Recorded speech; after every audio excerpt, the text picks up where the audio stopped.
धन्यवाद। Shri Kinjarapu Rammohan Naidu to reply the discussion. Thank you very much.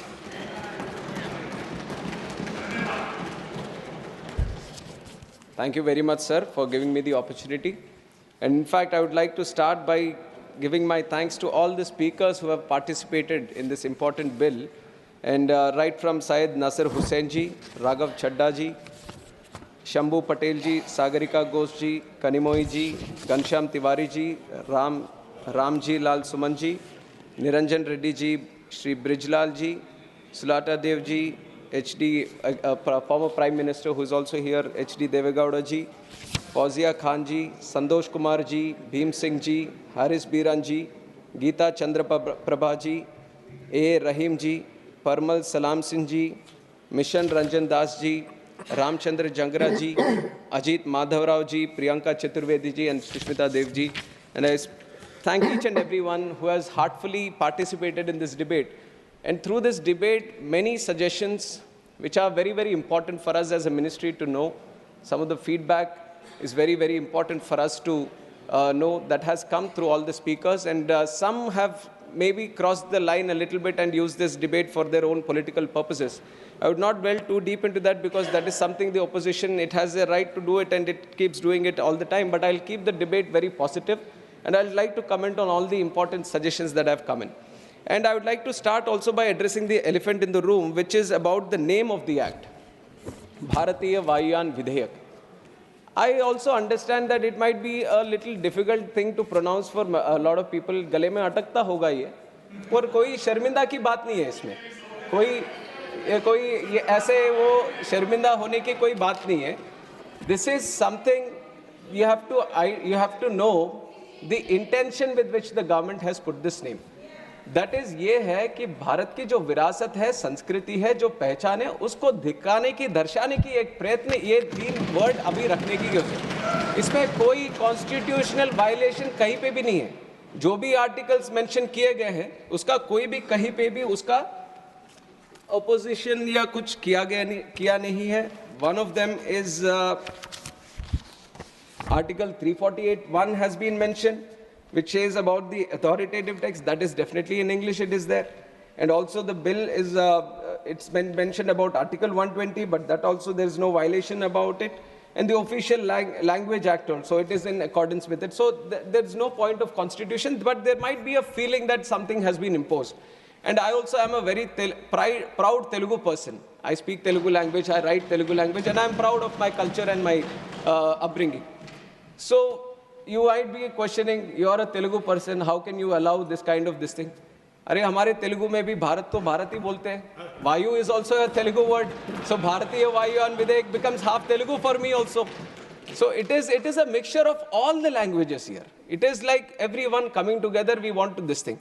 With the colonialization, there has been a small cocoon that has been developed. And it is, let me reply, sir, I have carefully listened to each and every one. No matter what the allegation is, whatever the suggestion is, I have listened to each and every one, and I'll address the chair. So when this whole colonialization happened, we were created like a cocoon. Now, under the leadership of Honorable Prime Minister Narendra Modi ji, we want to break that cocoon and bring the butterfly out and show the colors of true India, and that is what we are doing here. And this name is a small indication towards it. The text is there in English, so there shouldn't be any problem for any English-speaking person to in fact get afraid that there are 3 words here. कभी तो अभी लगेगा कि Copernicus lane है यहाँ पे, किसी के गली में अटकता है तो बदल दें क्या उसको? कॉपरनिकस लेन तो है ही. And my name is Kinjarapu Rammohan Naidu. And when some people say Kinjarapu, there might be some problem with them. They can't pronounce it the way I pronounce it. But that doesn't mean that I'll change my name so that it becomes easier for them. ये तो मेरी पहचान है. और उसी तरह अभी शायद ये 2 बार बोलने से 3 बार बोलने से थोड़ा मुश्किल होता होगा. But India has gotten used to so many things, sir. I think they will get used to this one also. Bharatiya Vayuyan Vidheyak is just to create the identity of the languages. On top of that I've seen, you are mentioning about other languages also. I was not understanding why Hindi was brought in. Vayuyan is also a Sanskrit word, in fact. And if you really want to appreciate the languages, the culture of this country, I would like the opposition to also appreciate that on 3rd October of this year, the cabinet has made 5 languages as classical languages, which are Marathi, Assamese, Bengali, Pali, and Prakrit. If you really love the languages, you should appreciate the decision of the government and how much this NDA government protects and promotes the languages of India. We recently celebrated the Constitution Day also, and on that day, we have proudly released the Constitution not only in English and Hindi, but we have done it in Sanskrit and Maithili also. So you see that there is a whole conscious effort that all the languages should be given their importance, all the languages should be protected, and all the languages should be promoted. I think this is one point that I wanted to make regarding the language debate that has been going on, sir. And on top of that, Udan. I have already given the numbers during my opening speech also on how the numbers have doubled, in fact, from 2014 to 2024. Now we have gone through the numbers. We have seen all the airports coming up. We have seen the lot of passenger traffic being increased. Sometimes when we go through it, when it becomes a normality, we kind of feel that it's just a regular thing that has been happening. But if you have to compare it with the other developing countries or developed countries, then you would see that how doubling a number in 10 years is very, very difficult, sir. And that is something which has been a challenge for India also. And that challenge has been successfully addressed, and we have doubled the number of airports, doubled the number of passenger traffic that we have, and doubled the number of aircraft fleet. But for us, I can proudly say, under the leadership of Modi ji, aviation is not just looked upon as how many. I also agree to a certain point that it's not about just the numbers. Numbers I'm giving to show you a picture on how much progress we have made. But if you look at the true sense on why we want to promote aviation, why we want to make it one of the best sectors in the country, in the whole world, because when we talk about aviation, we talk about tourism. When we talk about aviation, we talk about economic activity.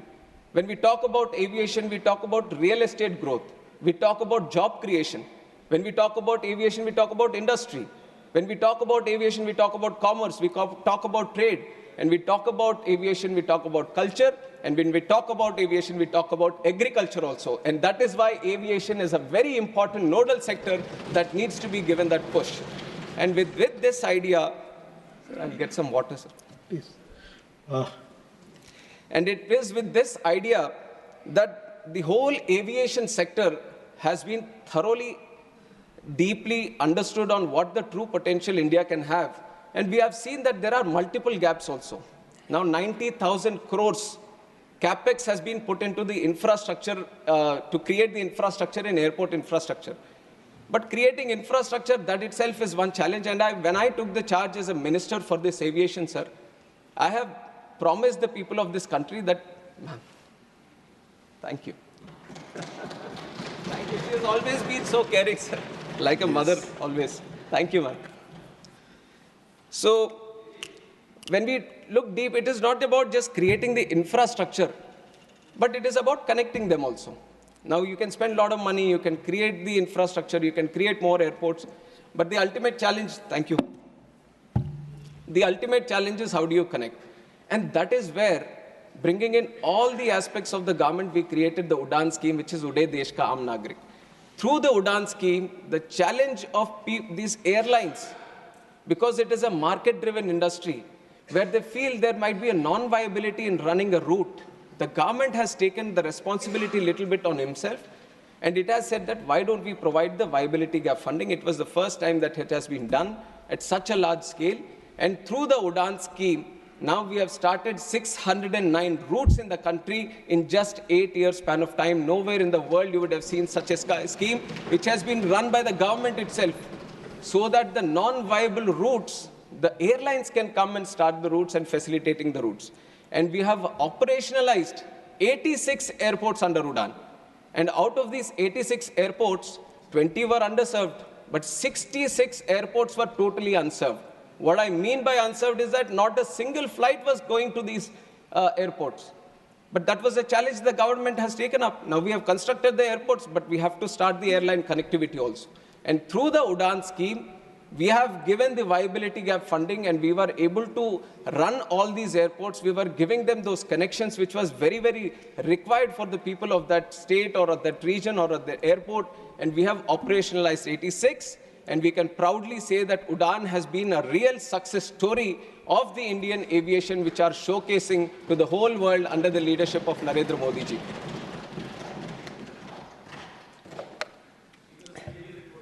And why I say the whole world, sir? In fact, in September, we have had one conference also, Asia Pacific Ministerial Conference, where 41 countries were participating, and there were stakeholders from aviation across the globe also who were participating. And 29 countries have sent in the best of the people who represent aviation from their countries. And I have heard all of them speak in that conference, and they have proudly said, the real thing that we can pick up from India today is how it has improved the domestic connectivity within the country, and how it has launched the RCS Udan scheme so that it could facilitate the regional aviation in a very big way. Because for them, most of the countries, sir, for them, the aviation becomes more of an international affair. How do you connect your country better to another country? But a lot of them couldn't crack the challenge of internal connectivity. But now with this Udan scheme, we are showcasing it to the world that a little push, a little commitment from the government, you can create wonders, and that is what we have done through the Udan scheme. And now through the Udan scheme, we have kind of addressed the accessibility. Now the other thing that I mentioned after taking charge as a minister was that I want to bring in affordability also. And I understand all the concerns that each and every member has raised regarding the airfares. I am also a citizen of this country, and I was also a member, and before member, I was also a passenger. So I know one of the challenges that the people of this country face when they're traveling, and I understand the true spirit in which people would have spoken about the airfares also. But you have to understand that airfares regulation is, this debate has been there for quite some time, sir, and internationally also the process that they follow is they keep the aviation air ticket mechanism as a very deregulated sector, because that is how the whole sector moves forward. That is how there is a win-win situation for everyone. The market plays its game, and everyone gets facilitated in the process, and this is an international procedure. Nowhere in the world, any country has been regulating the air prices and seeing a progress in aviation. Everyone has a very deregularized sector only. And in fact, in our country also, at one point of time, there was a regulation on the airfares through the Air Corporations Act. Now, when was this Air Corporations Act taken out? It was in the year 1994 that the then government, that the then leaders thought, if the aviation needs a real push, then we have to deregulate, and that is when the deregulation happened. In 1994, the Air Corporations Act was taken away, in which it was mentioned that air caps need to be capped. So after that, it has been a free market. It has been a market with a dynamic airfare mechanism happening. And now, if you see, I have another report also, because many reports have mentioned, and we have done. I have also been thoroughly studying on the airfare mechanism. And we within the ministry, I would like to tell the whole house and the people of this country that from the ministry, we also monitor the prices. We have a tariff monitoring unit under our DGCA, which thoroughly looks after each and every fare that is happening in the country. And there is a liability on the airlines also. Before they decide on a price for a certain route or for a certain sector, they have to send it to us in the DGCA. Now, there was a circular before in 2010, when this price mechanism had to be sent to the ministry, and they were given a 1-month time period. That if for the next month, what are you going to charge? On the first day of this month, you have to tell the ministry itself that how much you are going to charge for, okay, so many seats in this bucket, so many seats in this bucket. It is a mechanism that they follow. But in that very circular, which was released in 2010, there was also a condition saying that within 24 hours, you can change the prices again. That seemed to be a little bit favoring to the airlines, or favoring to dynamically change at a much faster pace. Now, we in this government, we are committed to bring the affordability factor. Now we wanted to see how best we can do. So we are removing that clause. We are just keeping it for 1 month. So whatever fare is there, within 1 month, they have to address it to us. And we feel this kind of mechanism is going to address a little bit about the irregularities that we see in the airfares. Now, airfares, many of the members have spoken. And also one other thing I have to mention is that when the airfares, the biggest chunk of the airfare goes to the fuel price. And for the fuel price, I don't know how many people know or not, but these are the fuel prices, the taxes on that. The VAT on the fuel price is being decided by the states itself. And we, from the ministry, proactively trying to address this price issue, we have constantly written to all the states, and some states have obliged. Some states realize that even if we reduce the VAT, some have done it to the 1% also, and they've kept it below 4%. And when they have done this, it is ultimately going to, even if they lose a little bit of revenue from this taxing, they're ultimately going to promote the aviation, so it is going to be a win-win situation, and a lot of people done. But West Bengal, Delhi, these are states, Tamil Nadu, these are states which carry very high VAT percentage. So people from these states who would have raised about this air prices issue, I would once again make a very proactive approach to all of you that you speak to the state governments there.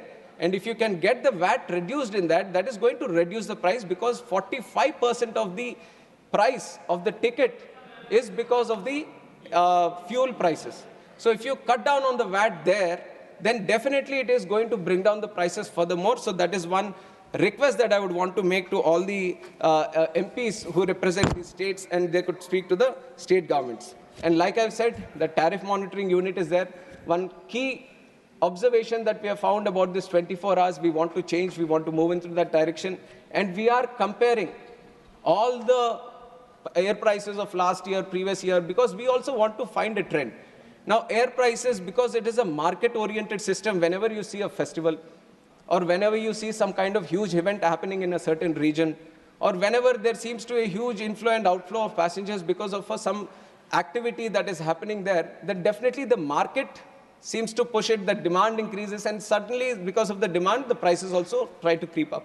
So we have tried to observe, because in Lok Sabha, when I was presenting this bill, this issue has been flagged over there also. And in fact, our Honorable Speaker of the House, he has also mentioned and suggested that we should speak with the airlines and do it. And we have done that also in the month of August. We have sat down with the airlines. We have sensitized them about this problem, that this is not a government problem or anything, it is a people's problem.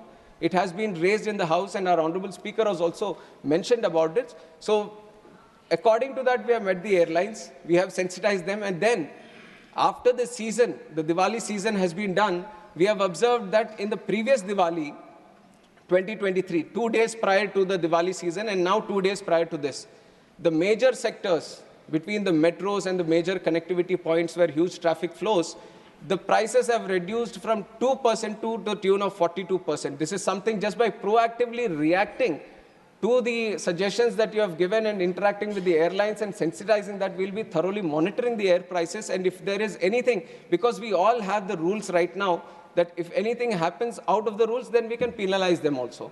So we are making the tariff monitoring unit system more and more robust, so that they can't act according to their whims and fancies, and they feel like they're in a closed room and they can do whatever they want. We are keeping a watchful eye on them, and we are moving one step at a time. And we want to ensure that जो हवाई चप्पल से हवाई जहाज का सफर जो है, वो अभी तक आधा तो सच हो गया है, और पूरी तरह से इसमें और लोगों को शामिल करने का जो ये है, वो आगे करते रहेंगे, और ये हमारे वादा है सरकार की तरफ से. And on top of this, airfares, there was also an issue of bomb threats also. And if you look at the bomb threats, it was during a specific period. There were multiple instances before also. Once in a while, these were happening. But from 10th October to 24th November, there was sudden surge and so many threats happening on the social media, especially on Twitter, and some were through calls and all. So first thing I want to tell the House is that for us as a ministry, safety and security is the topmost priority. Now the threat can be a hoax threat or it can be a fake threat. But for us, once a threat is received, we have to follow the protocol, because we can't put any life at risk just based on assumptions or based on what we think the threat could be. So in that time, we have increased the security, overall surveillance, overall security measures that we need to take. On one step, we have improved. And we have kept the mechanism very, very dynamic. So whatever we have learned while doing these threats, while addressing these threats, whatever good feedback that came in, through the ministry, through the BCAS, through MHA, through MITI, all these departments combined together, we have tried to address this problem as a dynamic situation. And overall, the flights, only 3.24 of the threats that were received, 3.24% of the flights only got diverted. So much of this thing we were able to address. And we were trying to get down the inconvenience faced by the passengers to the very minimum. That was one dynamic approach which we followed during the bomb threats. But I agree that this can't keep happening all the time. Now, they can't keep taking advantage of this situation that we are going to check each and every plane whenever a threat is received, and they can't do all these hoax threats, because all the threats we received were hoax threats. We thoroughly followed the process, and nowhere we found that there was any real threat. But as we move forward, we understand that this couldn't follow, so we are making some legislative changes also on this. We have aircraft security rules, and through these aircraft security rules, what we are trying to bring in is a legislation change where whoever found guilty of doing this will be put under no-fly list. So this is one approach that we are taking, so at least it becomes a deterrent. Because 3 instances, we have found out that there have been 11 different IDs that have been used through social media, and the police, especially Mumbai police and Delhi police, they have made some attempts to catch some people also. And they have found out that one person who was going after this, he had some kind of personal grudge against the person who was flying on that flight. So for that reason, he puts in a threat on social media that there is a bomb on the plane. So with these kind of using it for very petty pranking styles, or just not understanding the whole seriousness about the air travel and the security that we follow, we don't want people to step into that direction of using the aviation sector as doing for these pranksters. So to put a deterrent, we are changing the aircraft security rules and making the no-fly list for these people who do these kind of activities. And also there is another act. Now people have mentioned, why don't you put it in this act also? But under the civil aviation, we have another act, which is the Suwaska Act, Safety Suppression of Unlawful Acts Against Safety of Civil Aviation.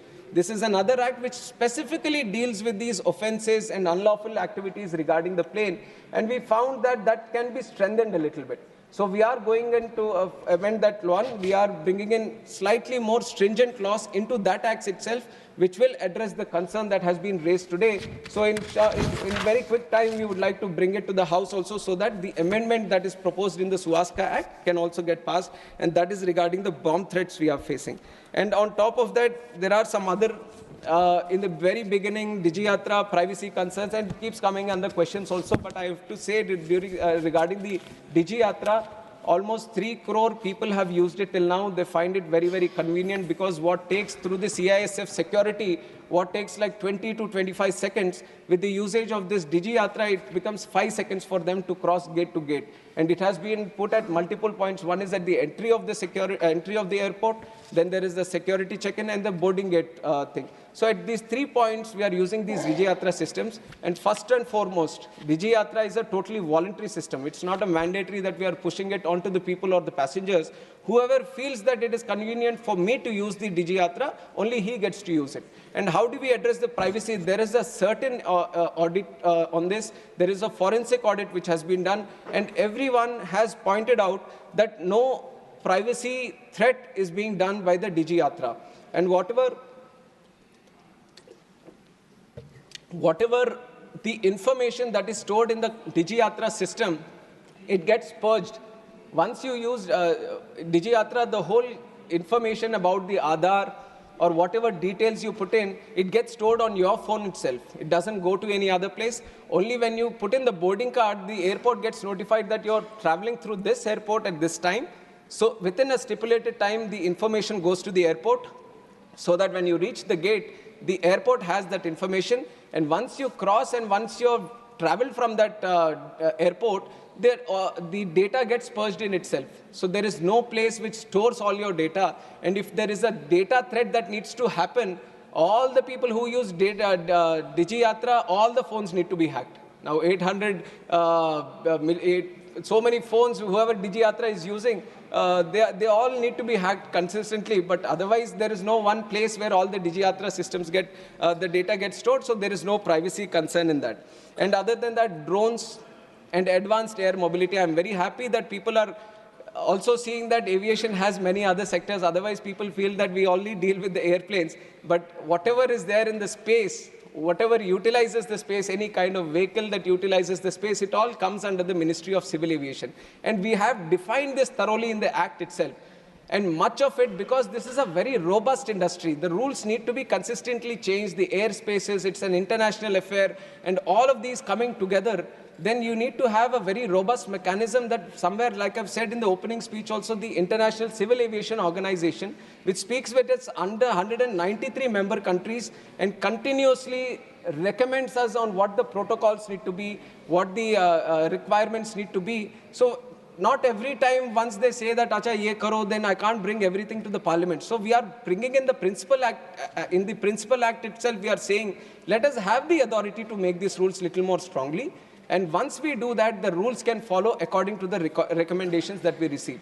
And just like how we have rules for the passengers, rules, safety requirements for the aircraft, similarly, we have made rules for the drones also, and we are stepping into making rules for advanced air mobility vehicles. And you will all be very surprised and excited also within 1 year, because a lot of research is going into advanced air mobility. This is something which is very exciting for a country like India, where from the airport to coming into the city, when you're in these metro cities, everywhere you find this challenge. A small traffic jam and you're stuck for 1 hour or 2 hours coming home from the airport itself.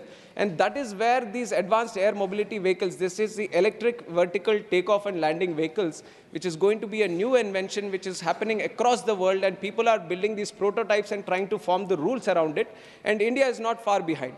We have already said if you want to build a vertiport from where these vehicles need to take off, we have already, from the DGCA, we have designed the rules for that.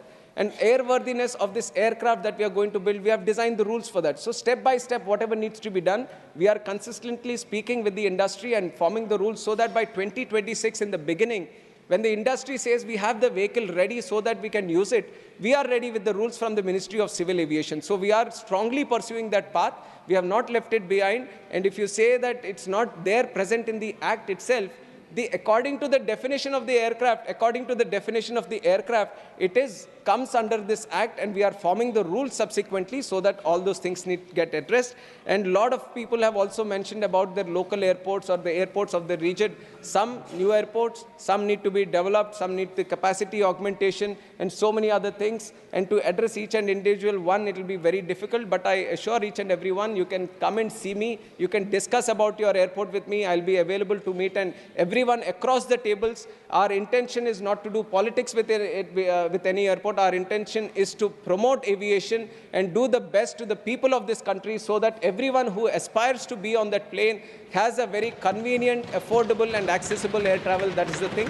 And one, out of my respect to our ex-Prime Minister, who is also here, and I should appreciate the commitment he has at this age also, coming here and sitting for so many hours, and for the reply and mentioning about the airport, that he is so passionate about the Hassan airport, and we are going to take it seriously from our side. It is an airport which is being developed with the help of the state government of Karnataka, and I've got the details regarding it, and it is the physical progress of the Hassan airport is up to 60.21% today. Financial progress is 56.51%, and the project completion date is April 2025. As a minister, I'll be constantly pursuing with the state government itself so that it gets done in the stipulated time. And your dream of having a very good airport in Hassan, not just for this thing, but for also catering for the demands of the farmers there. Definitely, we would want to make it a reality as early as possible, and from our side, we'll provide all the support. And this goes without saying to all the members who have mentioned about airports also. Our intention is to make as many airports as possible, because now we see the aspirations have grown. Now, each and every district, earlier what used to be like the capital airport of a state, wherever the capital was there, people were expecting one airport there. But now I'm seeing that people, even though there is an airport within 100 and 150 kilometer radius, they feel like they are entitled to one airport in their own district itself. ये सोच में जो बदलाव आया, ये हमारे नरेंद्र मोदी जी से आया है कि हर जिले में every district can afford their own airport. It is with this movement that we have gone forward, and definitely we will keep continuing it, and all the requests that we are getting, we are going to do it. Now we have to also realize that building an airport, the ease with which we are doing it today, we might not be able to do it tomorrow, because the land availability will not be so easy. So whoever wants to build an airport, whoever wants to see an airport built in their space, they need to actively pursue with the state government. They need to get into discussion with them. They need to pursue the land. They need to capture. Please, Why? Please, please. No, you're traveling. Kerala has taken full. Kerala state has fully utilized the aviation sector like no other state. I appreciate all the efforts they have done. No other state. Please take it. No other state has. You have already. No other state has. Please. Let me speak, sir. No other No, state. no. No, No it's not other building. state. He's not No building, other please. state. No other state has 3 points of call. Only Kerala has it. And it is with respect to the people there who travel abroad for many things, we have given 3 points of call. Kannur also we have international thing. There is a strong request for points of call. And like you have said, we are not doing it by like and unlike of this thing. No points of call has been given, but we are thoroughly moving into that direction to see where else we have to do. Where else we have to do points of call. And definitely Kannur is a very important airport for us also. Whatever best needs to be done there, we will provide all the support based on what the state government is asking and the people's demands also. Definitely we will do the best from our side also so that the aspirations of the people there are met. I know it is a very important demand, Dr. but we have to collectively, we have to collectively look at all these things, sir. And overall, there are these kind of demands originating from other states also, and looking at the country as a whole. And how do we connect it with international sectors? Because a lot of the airports that we have built now have the international status also. They are requiring flights to start international all those things, we'll collectively look at India as one big aviation hub, and then how to promote all these places. We'll take one considerable decision, and all the, even if it feels that I haven't addressed any issue in particular, my team and myself, we have noted down all the points, and I am going to reach out individually to all the people who have mentioned here and definitely make sure that each and every issue that has been mentioned through the bill is going to get addressed, sir. And we are really, really committed to take aviation to another level. One important closing comment that we want to make is we have been talking about a lot of the air traffic connectivity and how we bring more people into air travel network. But what we are really trying to address through the Act itself is how do we improve the job creation and economic activity also. The multiplier effect that we have in this is 1 rupee spent creates 3 rupees of economic activity. One job that we create in aviation creates up to 6 to 15 times jobs in the direct and indirect sector in aviation. That is the potential we have. And how do we tap into it? We create India as a state of design. We create India as a state of maintenance, as a state of manufacture. Once we get these terms flowing, once you get that mindset flowing, we will become the country where we can produce our own aircraft, not only for the domestic demands of the country, but we promote it so that people, other countries also come to us and buy aircraft which are made in India. That is the real Atmanirbhar Bharat that we want to address. And by that, we want to create more jobs in this sector, sir. And that is where the core ideology of this bill lies. And I'm sure that each and everyone appreciates this kind of mindset. And I'd like to thank each and everyone for all the support they have given in this bill. And I'm sure once this bill becomes an act, it is going to let us really fly and touch the skies in the aviation that India wants to reach. Thank you very much, sir. Thank you. Now the question is